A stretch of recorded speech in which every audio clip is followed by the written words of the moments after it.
আসসালামু আলাইকুম রহমতুল্লাহ। আজকে আমাদের ইফতার কাচ্চি ডাইনের ইফতার উপলক্ষে কাচ্চি ডাইনে অনেক কিছু স্পেশাল অ্যারেঞ্জ করেছে।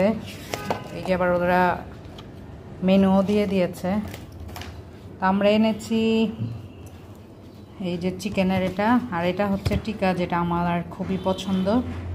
কাচ্চির বা যে কোনো জায়গার পানশিটাও খুব মজা টিকাটা। আর এটারও ড্রামস্টিক। আর এটা হচ্ছে কাচ্চি রমজান উপলক্ষে এটা করেছে, কারণ সিলেটিরা তো জানেন পাতলা খিচুড়ি আর আঁকনি ছাড়া অনেকেরই হয় না, তাই ওরা এই আঁকনি করেছে। এটা শুধু মনে হয় রমজানের জন্য। আর এই যে সাসলিক, আর এটা কি জানি না, তবে এটা মাংসের এটাও এই। আর আমরা গতকালও খেয়েছি কাচ্চির।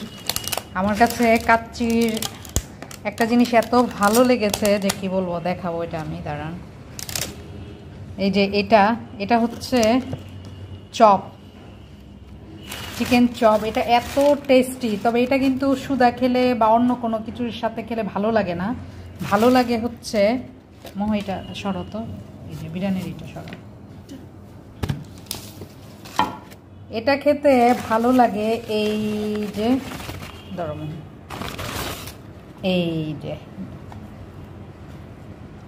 লুচির সাথে,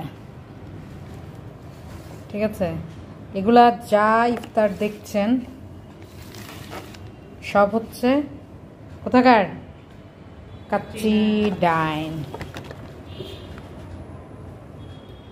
তো এইটার লুচিটা এত টেস্টি, কালকে আমি যখন খেয়েছি আমার কাছে অনেক বেশি ভালো লেগেছে। তো ওনাকে বলেছি আজকেও নিয়ে আসবেন। তো এই যে আজকেও আমাদের এই ইফতার। আর সব সময়ের মতো এই যে পাতলা খিচুড়ি, এটা আমি বাসায় করি, করতে করতে অভ্যস্ত হয়ে গিয়েছে আর হয়তো কয়েকদিন। আর এই চুলায় বসিয়েছি পুডিং। তো আজকে এই আমাদের ইফতার। আর এই তো ডালের বড়া, এটা আমি ঘরে বানিয়েছি। লেবুর শরবত আর খেজুর ঢালবো, কারণ আজানের অনেক সময় আছে এখনো। এখন মাত্র বাজে হচ্ছে 5:15, তো অনেক সময় আছে। এই ইফতার আমাদের।